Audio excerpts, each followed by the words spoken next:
Kim Jackson has a passion for storytelling and brand development with more than 2 decades of experience in marketing and communications in the public and private sectors.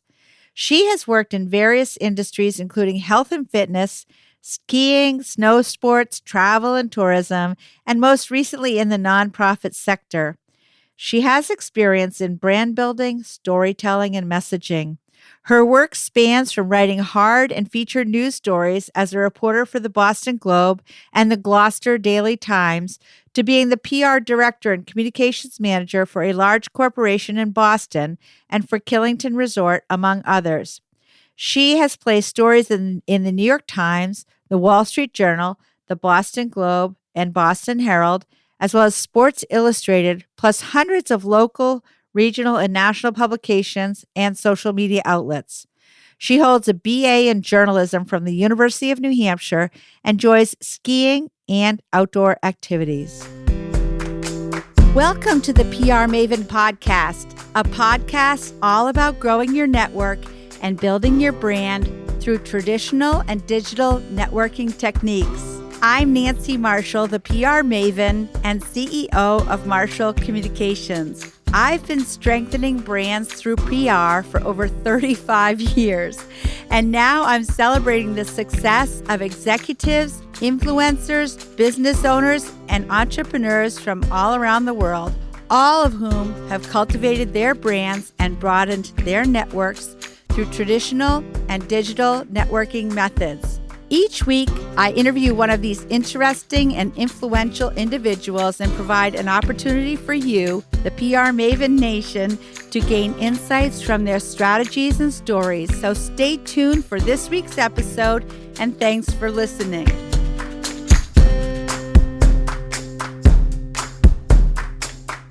All right, Kim, so to kick things off, tell us about your career and how you got into it in the first place.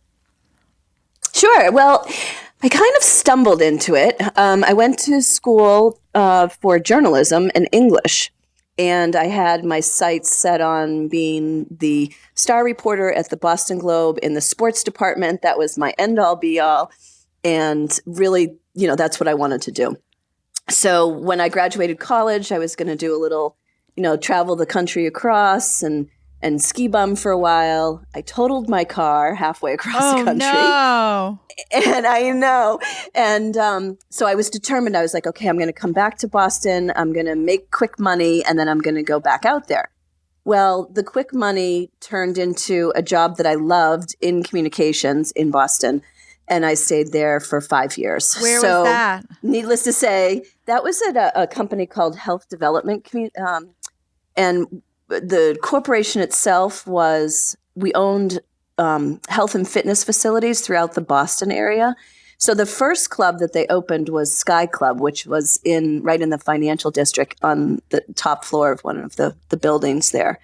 And so I worked in that office, and then it eventually branched out into the 128 area with different clubs. And I did all of the corporate communications for all of our members and our investors. And so that's kind of how I fell into the communications. I really, I'm a writer at heart, and I continued to write, but found that I could really make a living doing communications, in a field that I loved.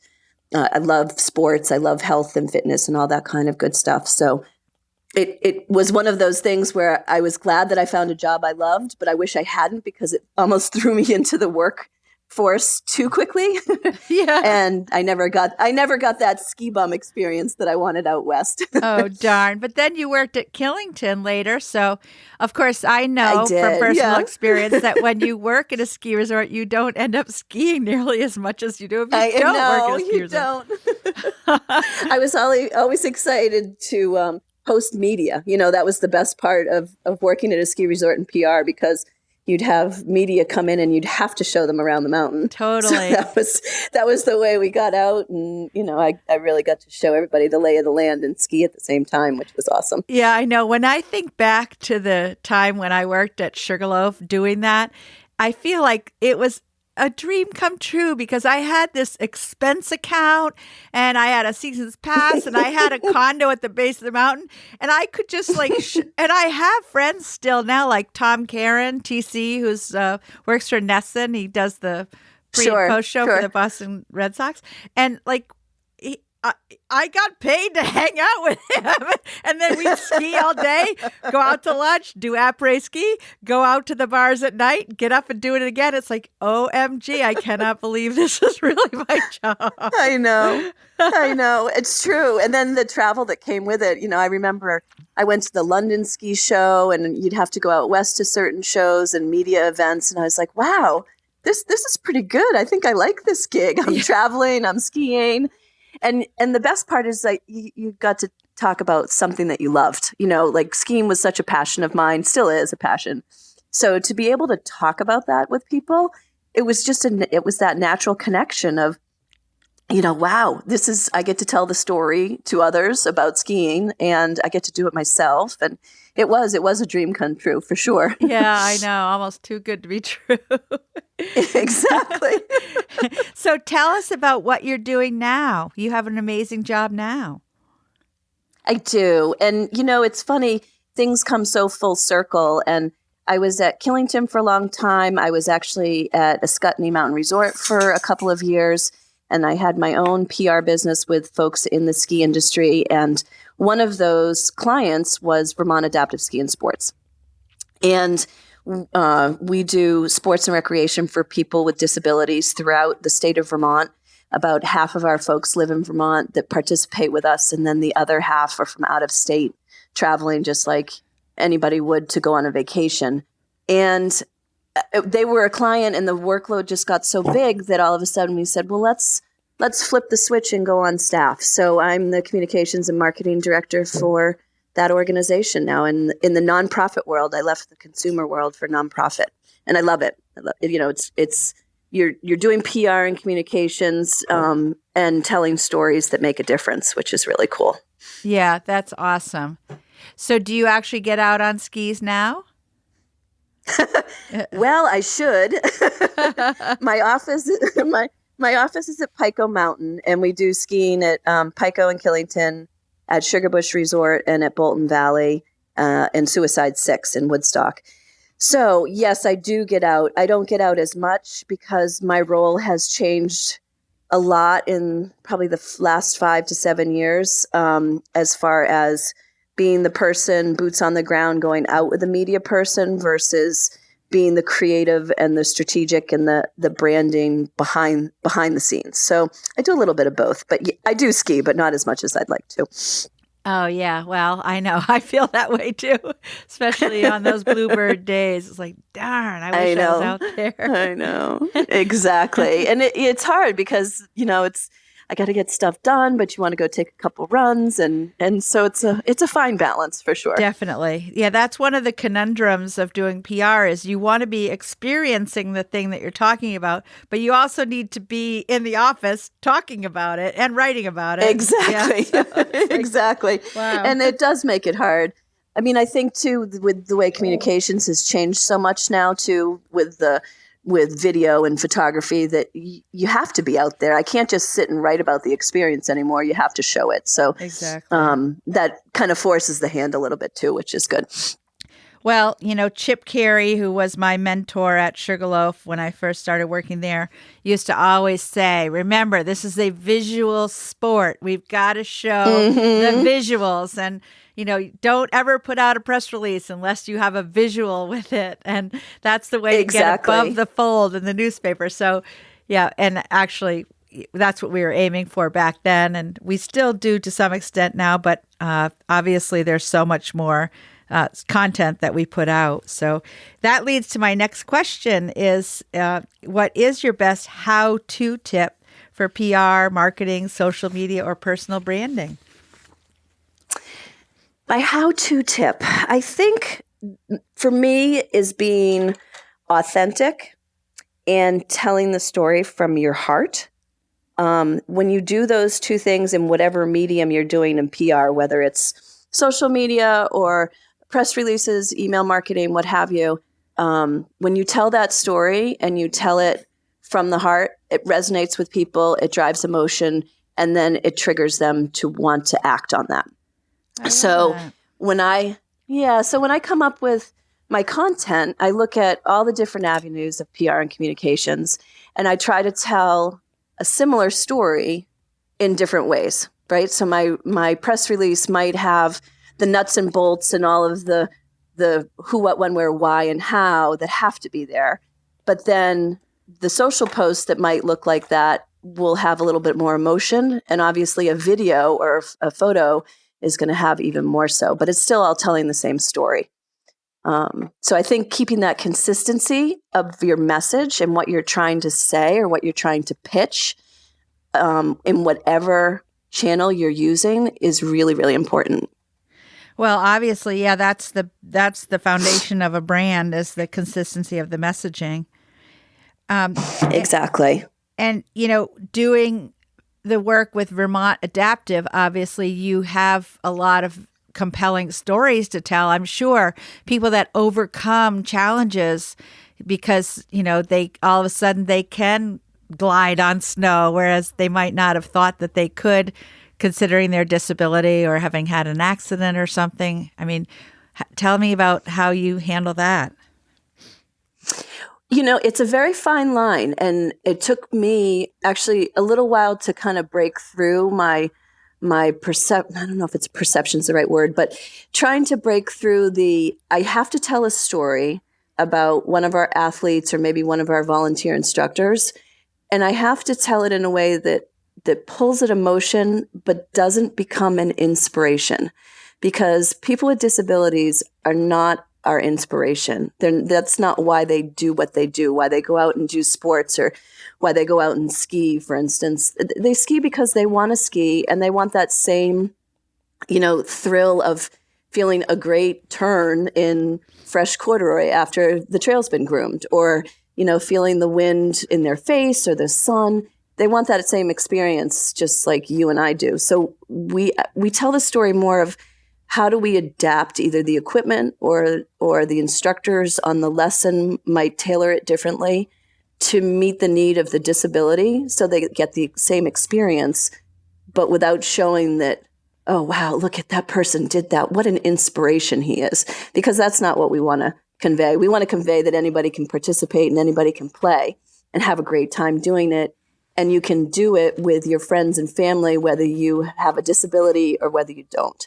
So it's a tricky line to walk, because obviously when you see somebody in a monoski or a sit ski who's ripping down a trail, or there's a video that's been pretty viral of Trevor Kennison who did a drop into Corbett's Couloir out at Jackson Hole on a monoski. So if you haven't seen that, look that up. No, I haven't. It's kind of crazy. Trevor Kennison. Okay. Trevor Kennison. Yeah. And he's an amazing skier, and he drops right into Corbett's on a sit ski. And it was part of the Kings and Queens event that Jackson Hole hosts every year. And anyway, something like that, of course, it feels and looks inspiring, but frankly, anybody who's dropping into Corbett's is inspiring to me. Right, exactly. And maybe a little crazy. I really don't care what you're skiing on. I've kind of stood over the lip of that, and that was enough for me. Yeah, So. I don't think Nancy Marshall's going to be going into Corbett's Couloir. No. But I'd love to watch the video. Kim Jackson.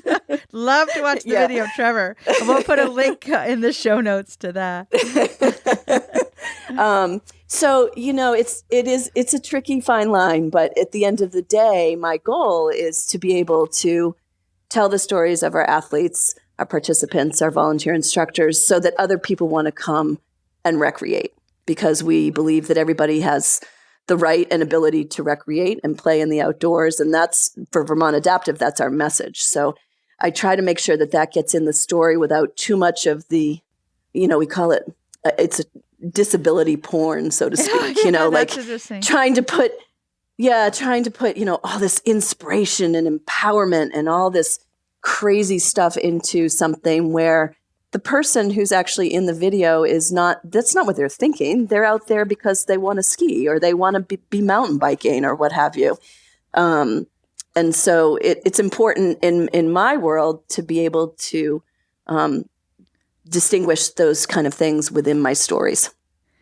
So do you have some kind of an established framework for your stories so that you don't fall into that trap of the inspirational? But when I talk with our athletes or we do video, what have you, I want to know about them. Like, who are they? I don't really care about their disability.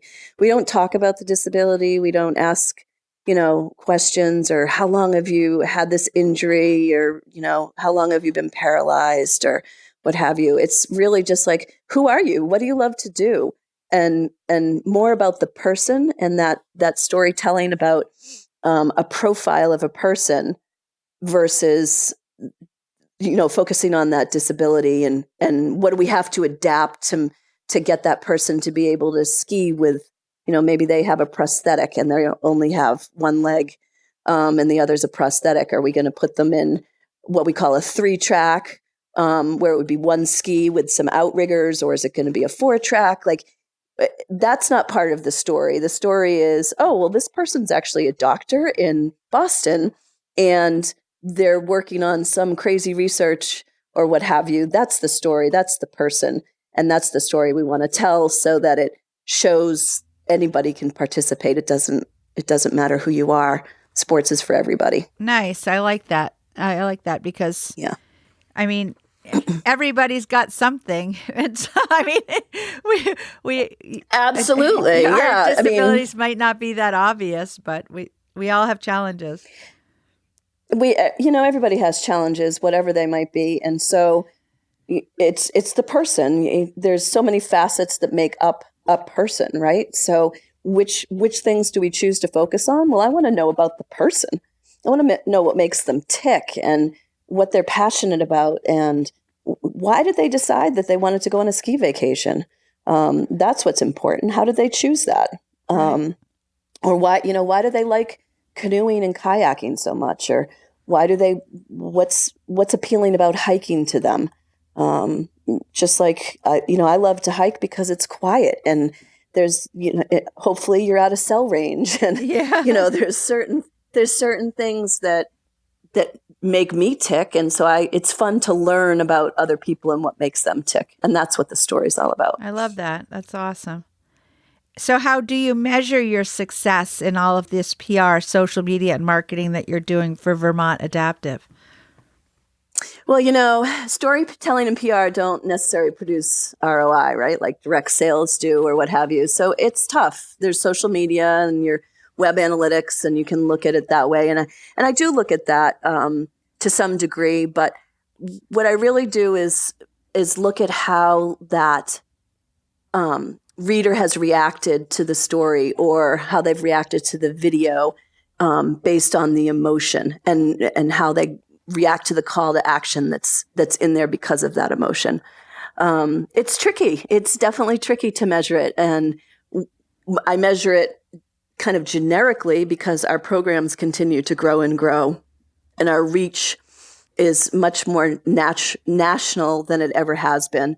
We're not just Vermont Adaptive. We're not just here in the Northeast. We're recognized throughout the country as one of the top adaptive sports programs. And so that's part of my measurement is making sure that our brand stays at the top of that.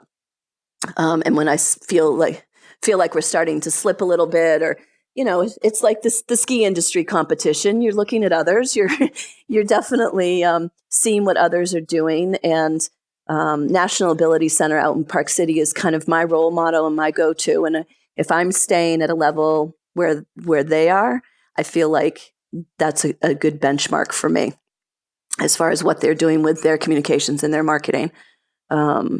So, true measuring, it's tough. I do look at my web analytics and just see, what drove traffic versus what didn't. And the same with the social media. Videos get way more traffic than anything else. And if I'm posting something promotional, like promoting an event or a fundraiser, the reaction is much less than if I'm posting a photo or a video of somebody having a great time doing a sport. And even more so when the story drills down right to that person and the story's told. That seems to be what really sends the spikes, especially in social media. Well, that's a perfect segue into my next question, Kim, which is, how would you recommend someone link their passion for their story back to the brand? I think it kind of goes hand in hand. I look at my professional life and my personal life, and it's so blended. And I think anybody, yeah, I know, exactly. And anybody, I think, who either enjoys PR and communications, is good at it, is passionate about it, there has to be some link between professional and personal that goes beyond just I love what I do. You're if you're in the PR world, you're your own brand, and you're carrying the brand of whatever it is that you're promoting. And so trying to make sure that those two worlds mesh together, I think, is super important. Making it organic, so that the lives overlap, and being involved in the industry, whatever that industry is that you're in, keeping you connected that way. So that the two jive together. Yeah, I like that. And that does lead to authenticity. It does. And at the end of the day, especially in today's world, I think, being authentic, transparent, and true to what you believe in, it only makes your story resonate more. It just does by default. Yeah, right. Exactly. So obviously PR, marketing, and social media have changed drastically over the course of my career, and I think yours maybe to a lesser extent. But what techniques? I don't know. It's changed for sure. What techniques? I mean, you talked about video, but what techniques are you using now that you were not using when you first started out? Definitely video, ironically. I mean, I've been doing this almost 25 years, plus or minus now. And when I hopped into this back in the mid 90s, it was the written word. I mean, that's what you were pitching, was the written word. And if I pitch nowadays, it's definitely more personal. It's one-on-one, which we've always done, but gone are the days where that press release is going to hit the desk and you're going to pick up with it quickly. And my pitches include the videos, and they include the photos, and they include the one-on-one conversations. It's just much different. And I think personally, for me, having a 16-year-old daughter helps with my professional career, because she almost forces me to keep up with the technology, and which is a good thing. And, she uses different platforms. I'm just speaking from a social standpoint than I do for work, because of the audience that we're trying to reach. But it's good to know, her generation uses Snapchat all the time. Well, I'm not going to use Snapchat at work, because we don't really target that market. We're targeting more of the older market, but it's good to know what's out there and what's coming up. And I think even if you don't use it, it's important to know it exists out there. And that's the one thing that I feel like just has rapidly changed, just even in the last 5 to 10 years, is how much technology it just changes. I mean, I know we always talk about that, but it just changes so quickly. And trying to stay ahead of the curve, but yet still stay grounded in the principles of PR and of storytelling and of pitching and what that looks like. There's just so many facets now, whereas I think back in the 90s, it was a little more straightforward. Yeah, totally. I was just reminiscing yesterday with someone about an old mimeograph machine. Oh gosh, yeah. And the fax machines. Oh yeah, I know how the technology has changed. But you mentioned something that I want to talk a little more about, Kim, and that's your pitching, and you're using video and photos in pitches. Tell me a little more about that. So when you're pitching a reporter, is it one-to-one, like you're choosing one reporter for their outlet and sending them video and photos?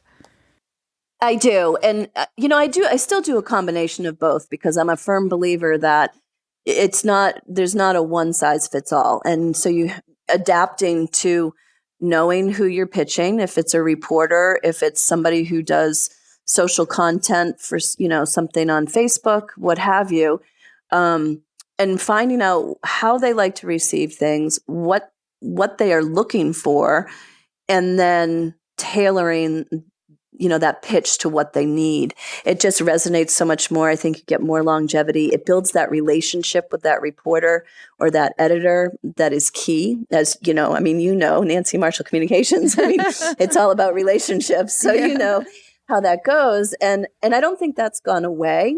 And I think it's important to remember about those relationship building techniques and finding what that reporter really, really wants. So it might be a start of a communication where I'm pitching a story, and maybe I'll just include a quick photo, and then I'll say, I have video available if you're interested.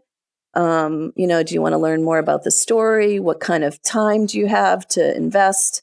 What can I provide you? And because they're so busy and there's few and far between in a newsroom these days, so the more I can help them do their job, I think the more chances I'll have of getting either ink or, somewhere posted or what have you.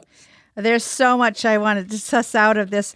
One thing is when you said to help them do their job, because yes, journalists, especially if they're full-time working on the staff of a newspaper or a television station or any kind of news operation, they have so much coming at them every day.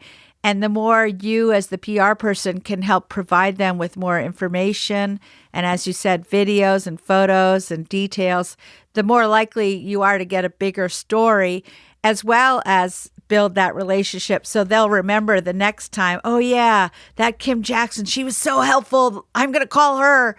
The key is to make their jobs easier, and they will remember you.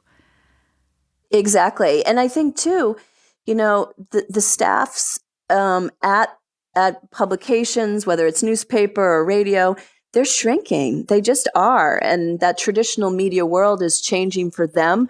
They're trying to keep up with what's the latest trend and how they're going to put out their news. And so it's my job as the PR person to almost stay ahead of that, to anticipate what are they going to need and how can I get that to them quickly. So that then, in a weird way, it kind of makes them look good in front of their editor, because then they bring to their editor a package of like, I've got this great story. I've got all the pieces. It's, here we go. And it's just, to me, it's a win-win for everybody. And then it just, as you said, continues that relationship. So the next time around, they think of you first. And that's important. I remember one time I was working with a reporter in New York City, and I provided examples not only from my own client, but also to others in the industry. And I can't remember exactly who it was, but he said, this is so amazing that you're actually giving me information on your client's competitors.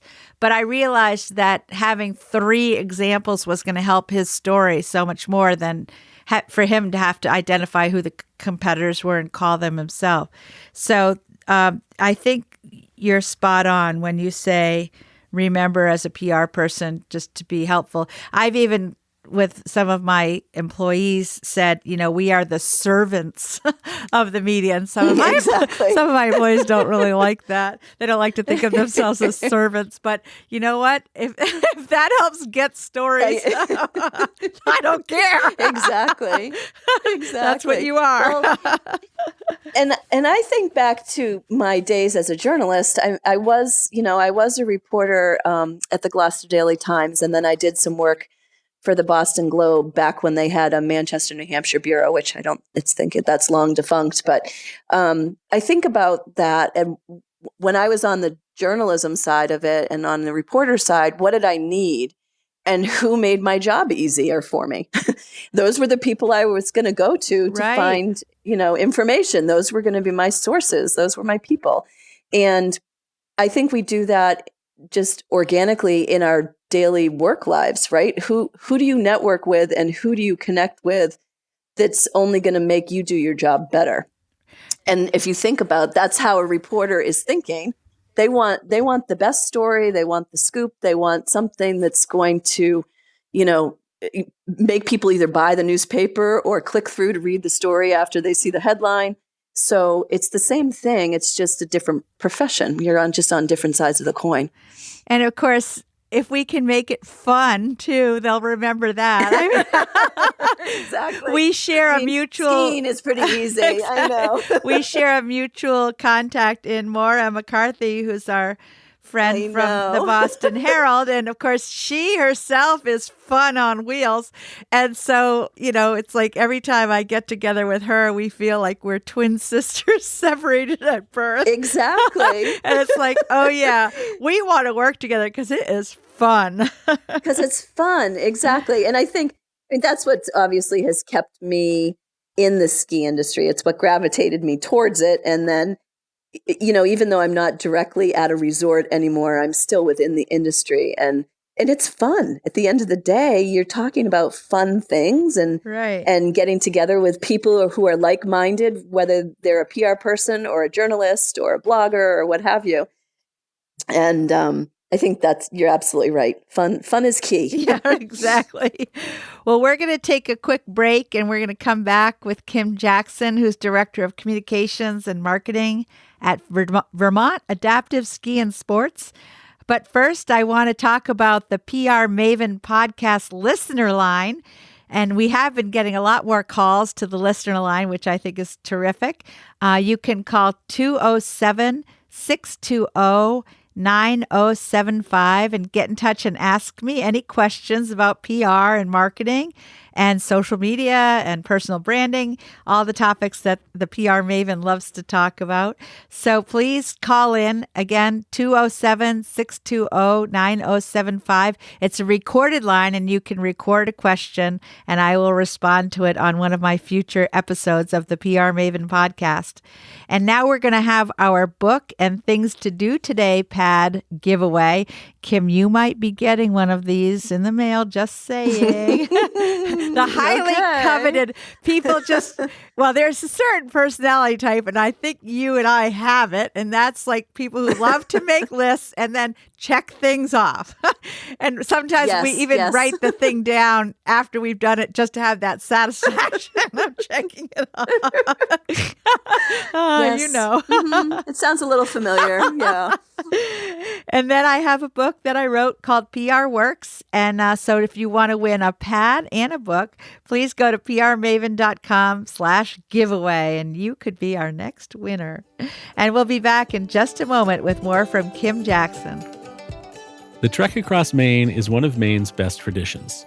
For more than 35 years, thousands of bicyclists and volunteers have participated to raise funds for the American Lung Association. This year, the scenic route begins in Brunswick and takes riders through Freeport, Lewiston, Belgrade, and Waterville, with great views of the Kennebec River. The ride has 1-, 2-, and 3-day options, as well as many volunteer opportunities. So mark your calendars for the Trek Across Maine, Father's Day weekend, June 19th through the 21st. The registration deadline is May 20th, so don't miss out. Visit trekacrossmaine.org today. That's TREK acrossmaine.org.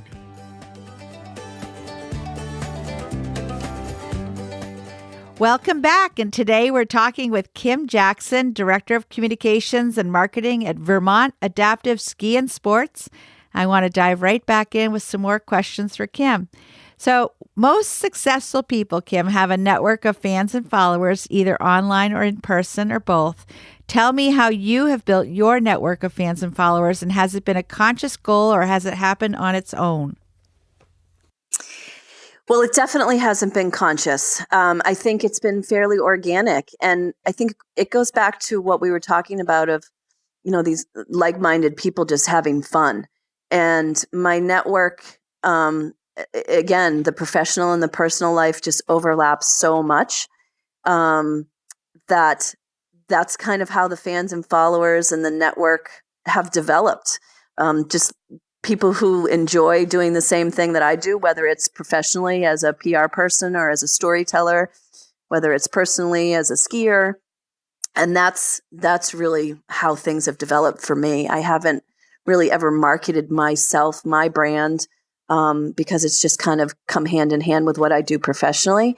I do think that going outside of your network is really beneficial. I found that jump when I've gone into the nonprofit world. I was so hyper focused on the ski industry, and being within that industry, and even the adaptive sports industry. When I went outside of that into the nonprofit world, and maybe nonprofits that aren't in my industry, and see what their best practices are and what they do, I found a lot of connections that way, and follow a lot of people who aren't in the ski industry, but I can translate what they do to what I do, and it just makes me more successful, I think. Yeah, that's a very good tip, to go outside of your network. And one thing I have found with this podcast actually is tapping into people who themselves have large networks and followings, because then when they share the interview with their people, that helps grow the PR Maven Nation. So exactly. It's just, I think it's that, that kind of organic, it just, that trickle effect, right? Of, one person knows one person, and then you connect and you connect. I mean, I look at it, it's funny. It's traditional networking. It's just on a different platform now. And we network the same, but different. Right. Exactly. Instead of going to a chamber mixer where we're face to face and one-on-one, I might be in a Facebook social group that is, geared for nonprofits doing communications. So it's the same thing. It's just in a different way. Right. And the same principles apply too, to like not be asking somebody for a favor when you don't even know them yet, but just to build up some good, exactly. Just to build up some goodwill. It's just like, with PR too, you want to get to know a reporter before you ask them to report on some event or something. It's good if you have some goodwill built up and credibility with them first. Sure. Yeah, don't go blindly in saying, "I'd really love a feature story above the fold." Exactly, on page and one. if it could be on the front page, that would be fantastic. Exactly. I always think about helps to know them a little bit. Back again when I worked at Sugarloaf, we promoted something called Yellow-Nosed Vole Day every December, because the little vole was a little animal that was that lived above the timberline. It was like a little mouse, and they were getting extinct because of development on the mountain. So the first Saturday of every December, we would have a costumed character dressed like a vole walking around, skiing around the resort. And I mean, it's not really a big breaking news story or anything. And it would repeat every year. And so it's like, oh gosh, how do I find a new way to tell the story of the yellow-nosed exactly. vole? So that's where it came. Maybe it could have. Yeah. Did you ever do the perspective from the vole itself? Like you could tell the story from the vole. Gosh, no, I didn't. I wish I had known you, Kim. You could have helped me with that. I just know that a little comedy of errors. Over the course of the year, it helped for me to build up some credibility by giving some stories that were like breaking news to reporters, and then I'd call them, at the end of November and go, "Remember that time I called you first when we had a lift accident?" Well, right, now right. I've got Yellow-Nosed Vole Day. So That's give funny, me some but ink it's here. Very true, right?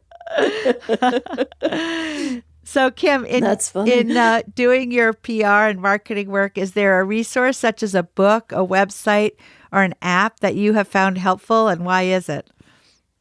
Well, I'm a member of Public Relations Society of America, and I think that's a really good place that has tons of resources, whether it's informational threads or workshops, webinars. I do look to that a lot. And the funny thing is I listen to NPR a ton for tone and cadence and storytelling. I love StoryCorps. They have that every Friday morning here in Vermont on VPR. Oh. and I try to envision how they put the story together. And it's funny. Back in the day when I first started out, it was just the press release and you almost lost the story. And I think now storytelling has become so much more mainstream because of the content that we're all creating. And so trying to see how the big guys do it, right? How does NPR put a story together? And then flipping it around and saying, okay, well, what do I need to come up with to be able to give to somebody to put a story like that together?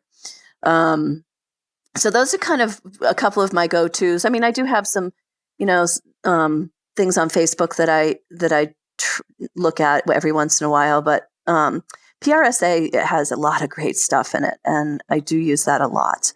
And then there's one other thing I went to a couple of years called the Nonprofit Storytelling Conference, and this year it's coming up. It's every October, and this year it's going to be in Chicago. And I don't think I've ever been to a better conference in my life. And even though it was nonprofit, I think if you were working for a for-profit company, it would still be well worth going to.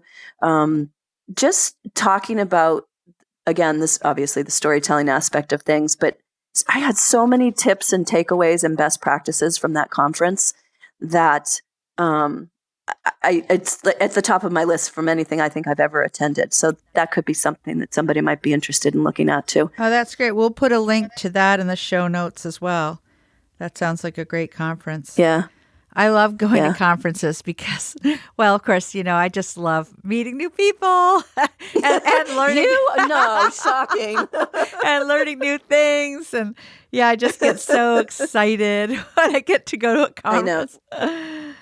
So. I love them because you get outside your own world and your own bubble, and you meet, again, those like-minded people who might be in a totally different industry than you. And you just learn so much. And I think it's just, you can bring back so many things, and they're well worth it. I mean, I highly encourage anybody trying to, advance themselves in PR, communications, what have you, at least one a year. It's so important to get outside of that day to day. Totally, yes. So, is there a parting thought, Kim, that you'd like to share with PR Maven Nation before we go away today? It's funny because as I was thinking about chatting with you today and thinking about the last 25 years or so much of my storytelling had to shift, and my PR practices have had to shift because of technology. And I was always that written word person. I loved to write. It was my thing. And now I feel like either the written word exists, but there's, only 140 characters or whatever. Like, you can't use a lot of words anymore. And how I'm changing that pitch from the written word to using more video and audio, it's just changed so much. And I feel like you have to stay ahead of it, and you have to kind of keep up with the trends. But at the end of the day, it still comes back to that storytelling. And for me personally, it's trying to find a personal connection to the story that I'm telling about Vermont Adaptive. Right. And so I have a couple of stories that are personal. One which involves a friend of mine who had a baby 18 years ago, who we thought was, just this fantastic, quiet child, the dream baby, slept all the time, didn't cry much. And turns out he ended up having a chromosome disorder. And at 18 months, my girlfriend called me and said, bawling, that, the OT had just told her that this kid is never going to walk. Aww. And he's never going to be able to do things. And today at 18, he's gone through Vermont Adaptive. He does the bike bum race series at Killington in the summer. He's on the high school ski race team, and he's graduating this year from high school. And so that to me is a story, and it's a personal story, but it's a bigger one in that for us, there are organizations like Vermont Adaptive out there that we don't do that, well, you'll never walk again thing. We adapt and figure out how you're going to do something that you want to do. So when people hear your story and it somehow can connect back to either your company or your organization, I think that's where you just build those relationships, and your PR becomes that more true.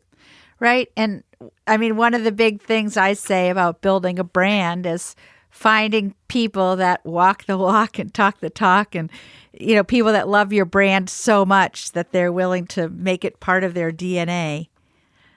Exactly. And just in saying, why do you care about this brand, or why do you care about this organization? What's so important, and being able to share that story to show other people why it should be important to them. Right, exactly. Well, Kim, thank you so much for joining me today. This has been so fun. Well, you're welcome. Thank you for asking me on. It's been great. And what is the best way for PR Maven Nation to get in touch with you? Well, folks can email me. That would be fine. And my email address is just PR, go figure, PR@vermontadaptive.org. And I'm also on LinkedIn, which is just Kim Jackson PR. So those would probably be the best ways. Okay, sounds good. Well, again, thanks, Kim, and I wish you all the best with your own daughter and your program and your work. And I feel like you and I could probably talk for a week or more. We could. I'm sure we could share some stories, right? That's Storytelling, right. There's a lot of them. Yeah, we have. Well, thank you for having me. This has been great. Good. Well, I hope you have a great day. And I want to thank everybody from PR Maven Nation for joining us. That's it for this week's episode. I'd like to thank you for listening. And if you feel that you've gotten value out of today's conversation, consider leaving a 5-star review on iTunes or whatever app you're using to tune in. If you haven't subscribed yet, you should do so. I release a new episode each week, and subscribing will make sure you get an alert when there's a new episode. You can also join the PR Maven Nation by going to prmaven.com/nation and clicking join. It's free, and it's a great community of like-minded individuals who are all looking to learn and grow from one another. If you have an Alexa-enabled device, be sure to add the PR Maven Marketing Minute to your daily flash briefing menu. Thanks again for listening, and have a great rest of your week, PR Maven Nation.